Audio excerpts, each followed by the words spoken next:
ஹெல்த்தியான ரெசிபி.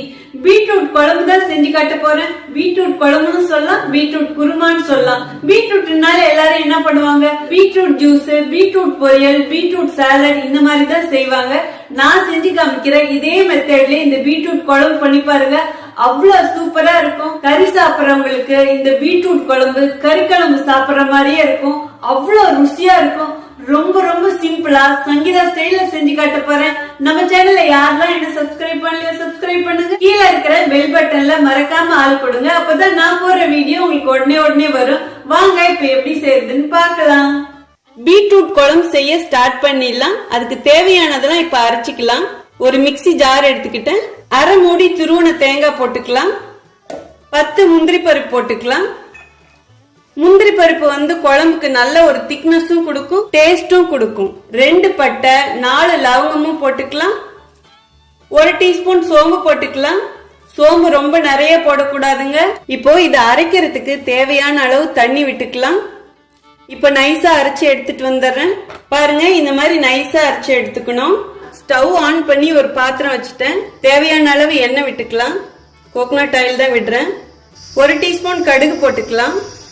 இந்த குழம்புக்கு கடுகு கண்டிப்பா போடணுங்க, வாசமா நல்லா இருக்கும்.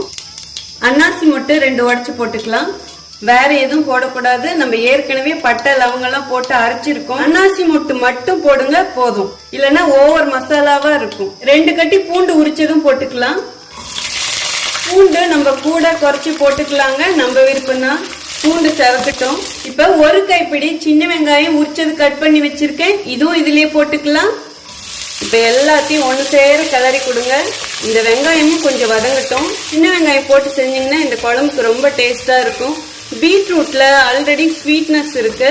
சோ பெரிய வெங்காயம் போட்டீங்கன்னா இன்னும் கொஞ்சம் ஸ்வீட்டா இருக்கும். சின்ன வெங்காயம் கிடைச்சா நீங்க சின்ன வெங்காயம் போடுங்க. கருவேப்பிலை 2 கொத்து போட்டுக்கலாம். நல்ல மணமா இருக்கும் அந்த வெங்காயமும் கருவேப்பிலையும் சேர்த்து வதக்கணும். இப்ப உடனே பீட்ரூட் போட்டுடலாம்.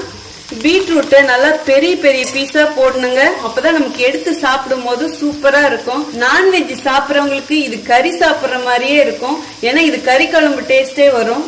இந்த காயை ஒரு கால்வாசி இந்த எண்ணெயிலேயே நல்லா வதக்கி வேக வைக்கணும். 1/4 டீஸ்பூன் மஞ்சள் பொடி போட்டுக்கலாம். இந்த மஞ்சள் பொடியும் இதுலயே சேர்ற மாதிரி கிளறி கொடுங்க. இப்ப அடுப்பை குறைஞ்ச தீல வச்சிடுங்க. கொஞ்ச நேரம் அப்படியே வதங்கட்டும். 2 மினிட்ஸ் க்ளோஸ் பண்ணி வச்சிடுங்க. இப்ப நல்லா ஒரு கிளறி கொடுங்க.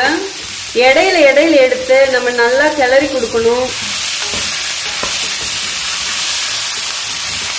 பழமா 2 தக்காளி கட் பண்ணி வச்சிருக்கேன், அதுவும் போட்டுக்கலாம்.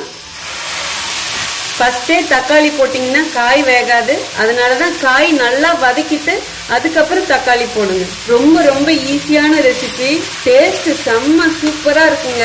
எங்களுக்கு ரைஸுக்கு இந்த குழம்பு ரொம்ப ரொம்ப பிடிக்கும். மிளகாய் பொடி 2 டீஸ்பூன் போட்டுக்கலாம். நீங்க உங்க மிளகாய் பொடி எப்படி காரமோ அதுக்கு தகுந்த மாதிரி போட்டுக்கோங்க. மல்லிப்பொடி 2 டீஸ்பூன் போட்டுக்கலாம். 1 டீஸ்பூன் கரம் மசாலா போட்டுக்கலாம். தேவையான அளவு உப்பு போட்டுக்கலாம். நான் கல் உப்பு போடுறேன். கல் உப்பு நல்லா இருக்கும் டேஸ்ட். இப்ப எல்லாத்தையும் நல்லா ஒண்ணு சேர்த்து கிளறி கொடுங்க. நீங்க இதுக்கு கரம் மசாலா பவுடர் போடலாம், இல்லைன்னா சிக்கன் மசாலா பவுடர் போடலாம், எக் மசாலா பவுடர் போடலாம். உங்ககிட்ட மசாலா பவுடர் என்ன இருக்கோ அது போடுங்க. ஆனா கம்மியா போடுங்க. ரொம்ப போட்டீங்கன்னா அந்த குழம்பு காரமா ஒரு மாதிரி மசாலா வடையா இருக்கும். நான் இன்னைக்கு ரைஸுக்கு செய்யறேன். நீங்க இது சப்பாத்திக்கும் வச்சு சாப்பிடலாம், சூப்பரா இருக்கும். இன்னொரு முக்கியமான விஷயம் என்னன்னு பாத்தீங்கன்னா, நான் டைரக்டா பாத்திரத்துல வச்சு இப்ப செஞ்சு காட்டுறேன். நீங்க குக்கர்ல வேணாலும் இதே மாதிரி குழம்பு எல்லாம் கூட்டி வச்சுட்டு 4 விசில் விட்டுட்டு எடுத்து சாப்பிட்டு பாருங்க, சூப்பரா இருக்கும். பாருங்க, தக்காளி எல்லாம் நல்லா வதங்கிடுச்சு. அரைச்சி வச்ச தேங்காயும் இதுல விட்டுக்கலாம். இப்ப இதுக்கு தேவையான அளவு தண்ணி விடுங்க. இப்போ எல்லாத்தையும் நல்லா கிளறி கொடுங்க. இந்த ஸ்டேஜ்ல இந்த காய் வேகிற அளவுக்கு தண்ணி ஊத்திடுங்க. உப்பு காரமும் பாத்துக்கோங்க. இப்ப இது நல்லா கொதிக்கிட்டுங்க. குழம்பு நல்லா கொதிக்குது. மேகியில இந்த மாதிரி வெஜிடபிள் ஸ்டாக் கிடைக்கும். இப்படி கியூப்ஸா இருக்கும். அதுல ஒண்ணே ஒண்ணு அப்படியே போட்டுருங்க. இது ஆப்ஷனல் தான். போட்டீங்கன்னா டேஸ்ட் ரொம்ப நல்லா இருக்கும். வெஜிடபிள் ஸ்டாக்லயே உப்பு இருக்கும். சோ அதுக்கு தகுந்த மாதிரி பார்த்து போட்டுக்கோங்க. அடுப்பை குறைச்சி வச்சுட்டு க்ளோஸ் பண்ணி வேக வைங்க. இடையில எடுத்து கிளறி கொடுங்க. பாருங்க, முன்ன இருந்ததை விட கொஞ்சம் சுண்டிடுச்சு, இங்க இருந்து இங்க வந்துருச்சு. நல்லா சுண்டி சுண்டி வேகும் போதும் டேஸ்ட் சூப்பரா இருக்கும். காய் பெருசா இருக்கு, இன்னும் வேகல, இன்னும் கொஞ்சம் குழம்பு நல்லா சுண்டி வரட்டும். பார்க்கும் போதே சாப்பிடணும்னு தோணுது இல்லைங்களா? பாருங்க, செம்மையா சுண்டி இருக்கு, அப்படியே திக்காய்கிட்டே வருது. அப்படி சுண்டி சுண்டி வரணும், அப்படியே திரண்டு வரணும்னு சொல்லுவாங்கல்ல, அந்த மாதிரி இருக்கும். அடுப்பு நல்லா சிம்ல வச்சிருங்க. இன்னும் ஒரு 2 மினிட்ஸ் இருந்தா ரெடி ஆயிடும். பாருங்க, அந்த எண்ணெய்லாம் அப்படியே பிரிஞ்சு மேல வரணும். பாருங்க, நல்லா திக்கா ஆயிடுச்சு, காயும் வெந்துருச்சு. இந்த ஸ்டேஜ்ல 1 டீஸ்பூன் மேல அப்படியே தேங்காய் எண்ணெய் விடுங்க. 1/2 டீஸ்பூன் பெப்பர் பொடி போடுங்க. 3 பச்சை மிளகாய் அப்படியே முழுசா போட்டுருங்க. 1 கைப்பிடி கருவேப்பிலையும் அப்படியே போட்டுருங்க. கொஞ்சமா கொத்தமல்லி தலையும் போட்டுருங்க. இந்த மாதிரி லாஸ்டா மிளகுத்தூள் போட்டு பாருங்க, சூப்பரா இருக்கும். நல்லா தொண்டைக்கு இதமா, சளி பிடிச்சிருக்கிறப்ப இந்த குழம்பு வச்சு சாப்பிட்டு பாருங்க, அப்படியே தொண்டைக்கு இதமா சூப்பரா இருக்கும். கறி சாப்பிட்றவங்களுக்கு தான் தெரியும் இதை சாப்பிட்டு பார்த்தா, ஏன்னா அதை விட இது தூக்கலா இருக்கும். அவ்வளவுதாங்க, இப்ப ஸ்டவ் ஆஃப் பண்ணிடலாம். பீட்ரூட் குழம்பு மணக்க மணக்க சூப்பரா ரெடி ஆயிடுச்சு. வாங்க இப்ப எப்படி இருக்குன்னு டேஸ்ட் பார்த்தலாம்.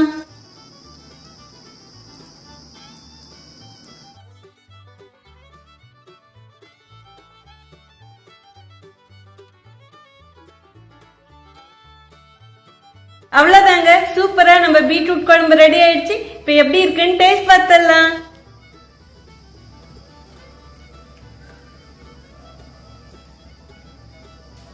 வாவ், செம்ம சூப்பரா இருக்குங்க. எல்லாமே கரெக்டா இருக்கு. இதை அப்படியே எடுத்து சாப்பிட்டு பாருங்க, செம்மையா இருக்கும். அதுக்குதான் பெரிய பெரிய பீஸா போட சொன்னேன். காய் வேக கொஞ்சம் லேட் ஆகும் பெருசா போடுறதுனால.